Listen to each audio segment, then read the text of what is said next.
16 feet by 18 feet sukat ng bahay, may 2 bedroom, may tiles na din sa loob hanggang sa terrace at nakaslide ang window pa ito at double wall-in.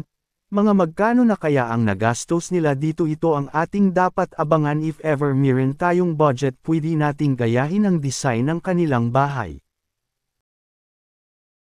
So ayan, ito na po yung pangatlong araw nilang paggagawa sa bahay. Makikita natin yung paggagawa nila talagang napakabilis. Makikita natin dito meron siyang 9 na poste at yung pinakailalim sa poste nito ay puro semento at may bakal naka-file na yung mga hollow blocks. Tapos nalagyan na rin nila dito ng roof, at sa pang-apat na araw nila dito ay nilagyan na nila ito ng frame para sa wall at window. Pagkatapos nagsimula na sila dito magpolitada sa pinaka-concrete. Sa ika 5, 6 to 7 days guys, ang nagawa nila dito ay naglagay na sila ng wall at nag-varnish sa amakan. Sa sahig naman naka-flooring na sila dito, at nag-start na sila dito maglagay ng division sa 2 bedroom. So dito naman guys, sa ika 8 days na ito nilagyan na nila ng kisame at naka-tiles na sila dito hanggang sa terrace nila.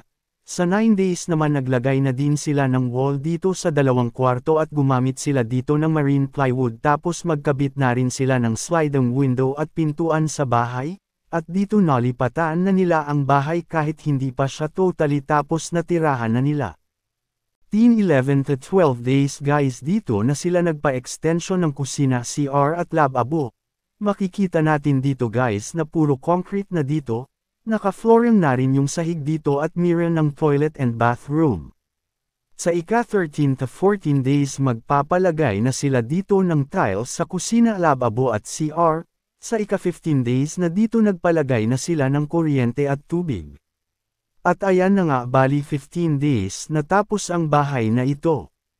Pag-uusapan natin yung gumawa sa kanilang bahay, bali kumuha sila dito ng 3 workers, 1 karpintero at 2 labor, sumahad ang karpintero dito ng 600 pesos per day, at yung 2 labor naman sumahad naman ito ng 300 pesos per day. Pag-uusapan na natin dito agad ang mga materials. Dito sa hollow blocks nakabili sila ng 500 pieces, ang bawat isa bili naman nila dito ay 13 pesos, sa bakal naman nakagamit sila ng 9 mm. Nakabili naman sila dito ng 30 pieces, ang bawat isa bili naman nila dito ay 200 pesos.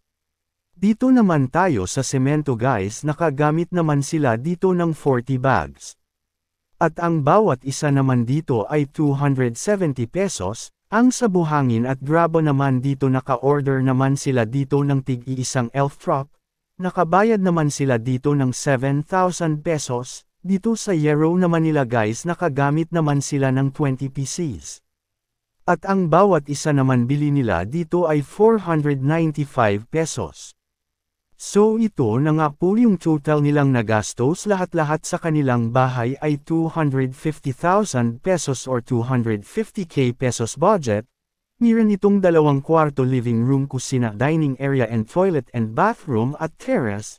So ang owner ng bahay na ito ay si Ma'am Sheila. Congrats sa iyo ma'am at sa buong family mo. So dito lang po guys, maraming salamat.